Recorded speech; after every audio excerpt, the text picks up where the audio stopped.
The man next door wasn't just my neighbor. He was the man my wife was cheating with. I didn't shout. I didn't confront them. I didn't even let them know I knew. Instead, I watched. I listened. And I waited. Because when people think you're weak, they make mistakes. And by the time they realized what I'd done, it was already too late. Welcome, this is Voice of Deborah, and if you are joining us for the first time, please hit the subscribe button. My name is David. I'm 62 now. The thing I'm about to tell you happened when I was 56, and it changed everything about the last years of my life. I married Grace when I was 28. She was 25. We met at a church function, one of those community dinners where everyone brings something and you stand around eating potato salad and making small talk. She had dark hair then, pulled back in a simple ponytail, and she laughed at something I said about the weather. I don't even remember what it was. But I remember her laugh. We got married 8 months later. Nothing fancy. Just family and a few friends at the courthouse. Then dinner at a restaurant downtown. We rented a small house on the east side of town, and I worked at the post office. Grace worked part-time at a daycare. We talked about having children right away, but it didn't happen as fast as we thought it would. 2 years passed. Then 3. Then 5. We saw doctors. Ran tests. They said there was nothing obviously wrong, but nothing was happening either. Grace cried sometimes at night. I held her and told her we'd keep trying.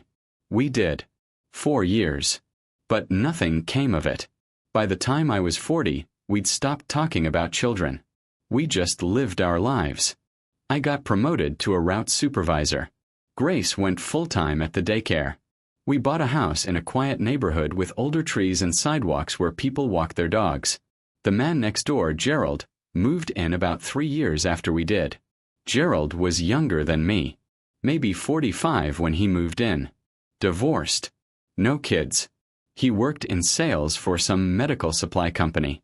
He traveled a lot. He was the kind of man who smiled easily and talked to everyone. He'd wave when I mowed the lawn. He'd bring over extra firewood in the winter. Grace liked him. She said he was friendly. I didn't think much of it. Years went by. I turned 50. Then 52. Then 55. Grace and I had settled into a rhythm. We weren't unhappy. We weren't particularly happy either. We just were. We ate dinner together most nights. Watched television. Went to church on Sundays. I worked. She worked. We had a life. Then one afternoon in late September, I came home early. There was a problem with one of the trucks, and my supervisor sent me home while they dealt with it. I pulled into the driveway around 2 in the afternoon. Grace's car was there. So was Gerald's. I didn't think anything of it at first. Maybe he needed to borrow something. Maybe he was dropping off mail that got delivered to the wrong house. I walked up to the front door and reached for my keys, but something stopped me. The house was quiet. Too quiet. I walked around to the side gate instead, opened it slowly, went into the backyard. The kitchen window was open just a crack. I could hear voices inside. Grace's voice. Then Gerald's. I stood there by the window, not moving. I couldn't make out the words at first, but the tone was clear. Soft. Intimate. Then I heard her laugh. That same laugh from 30 years ago. I didn't go inside. I went back to my truck and sat there for 20 minutes. Then I drove to the grocery store and came back an hour later. Gerald's car was gone by then. That night, Grace made dinner like always. We ate. We watched the news. She asked me how my day was. I said it was fine. I didn't say anything. Over the next few weeks, I started paying attention. I noticed patterns. Gerald's car would be in our driveway on Tuesdays and Thursdays when I was supposed to be at work. Sometimes on Saturday mornings when I went to the hardware store. Grace's demeanor didn't change around me. She was the same as always. Maybe a little happier. She hummed sometimes while she cooked. I didn't confront her. I didn't rage or break things or demand answers. I watched. I listened. I thought point one Thursday, I parked my truck 2 blocks away and walked back to the house. I went through the side gate again and stood by the kitchen window. This time I heard everything. The way Gerald talked to her. The way she responded. The sound of them moving through the house. The bedroom door closing. I stood there for 10 minutes. Then I left. That night I started making plans. I'm not a vengeful man by nature. I don't enjoy causing pain. But I'm not a fool either. I'd given Grace 30 years of my life. I'd worked every day to provide for us. I'd held her when she cried about not having children. I'd been faithful. I'd been steady. And this was what I got in return. But I wasn't going to give them the satisfaction of a scene. I wasn't going to play the part of the humiliated husband who shouts and threatens and makes himself look small. I was going to do something else. I started with the house. It was in my name. I'd bought it before we were married, and when we signed the deed, I'd kept it solely under my name for tax reasons. Grace had agreed to it at the time. She never questioned it. I went to a lawyer. A good one. I explained the situation calmly. Showed him the evidence I'd gathered. Photos of Gerald's car in the driveway during work hours. Timestamps. Patterns. I told him I wanted a divorce, and I wanted to make sure Grace got as little as possible. He said it would take time. That was fine. I had time. I started separating our finances. Slowly. Carefully. I opened a new bank account and had my paycheck deposited there. I moved money out of our joint savings bit by bit. Nothing large enough to raise suspicion. Just enough to build a cushion. I kept records of everything. Every expense. Every bill I paid. Every dollar that came out of my pocket. I also started documenting Grace's expenses. The new clothes she bought. The lunches out she claimed were with friends. The hair appointments and manicures that suddenly became more frequent. I kept receipts. I took photos. And I watched Gerald. Gerald wasn't as careful as he thought. He had a pattern too.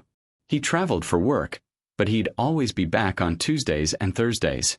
He'd park in my driveway like he owned the place. He'd stay for 2, sometimes 3 hours. Then he'd leave. I started wondering what Gerald's ex-wife knew. So I did some digging. Found her name through public records. Found her on social media. Sent her a message. Her name was Linda. She lived 2 towns over. She agreed to meet me for coffee. Linda was in her early 50s. Tired looking. She told me Gerald had cheated on her throughout their marriage. That he was charming and convincing and made her feel like she was the problem. That by the time she finally left him, she'd lost most of her confidence and half of her assets. I asked her if she'd be willing to talk to my lawyer. She said yes. 6 months passed. I kept going to work. Kept coming home. Kept acting like nothing was wrong. Grace never suspected a thing. She kept seeing Gerald. Kept lying to my face about where she'd been and who she'd been with. On a Tuesday in March, I told Grace I had to work late. Instead, I met with my lawyer and signed the divorce papers. We scheduled the court date for 2 weeks later. That same night, I called Gerald. Told him I knew. Told him I had evidence.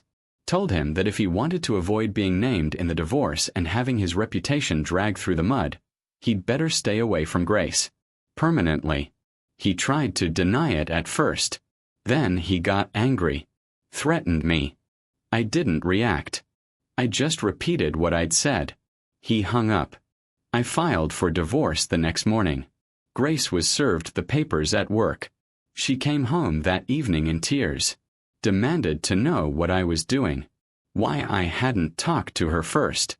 Why I was throwing away our marriage. I didn't raise my voice. I told her I knew about Gerald. I told her I'd known for months. I told her I had evidence and that if she fought me on this, I'd make sure everyone knew what she'd done. She tried to explain. Said it wasn't what I thought. Said Gerald had been there for her when I wasn't. That I'd become distant. That she'd been lonely. I didn't argue. I just told her to find somewhere else to stay.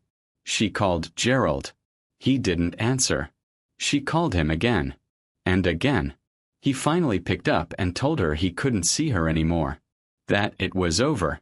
She spent the night at a motel. The divorce took 4 months. Grace tried to fight for the house.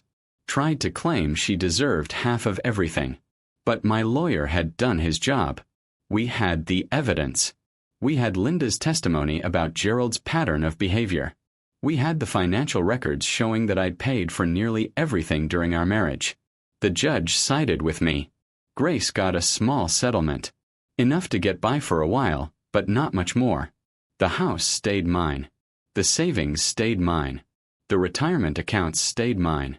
Gerald moved away 6 months later. I heard through a neighbor that he'd taken a job in another state. Grace moved in with her sister on the other side of town. I haven't spoken to either of them since the divorce was finalized. I'm 62 now. I still live in the same house. I retired from the post office last year. I spend my days working in the garden, reading, and taking care of things around the house. I go to church on Sundays. I have coffee with a few friends from work. Sometimes I think about Grace, about the years we had together, about the life we built. It wasn't all bad. There were good moments. But in the end, she made a choice. And I made mine. I don't regret what I did. I don't feel guilty. I gave her 30 years of loyalty and honesty. She gave me betrayal. I simply made sure there were consequences. Gerald thought he was clever. Grace thought I was blind. They both thought I'd never find out, or that if I did, I'd fall apart. But I didn't fall apart. I stood up. I took control. And I made sure they both understood that actions have prices. The house is quiet now. Some nights that's hard. But it's mine. And so is my dignity. That's worth more than anything they tried to take from me. If this resonated with you, please hit the like button and subscribe to Voice of Deborah. Share this with someone who needs to hear it. And remember, silence isn't weakness. Sometimes it's the sharpest weapon you have.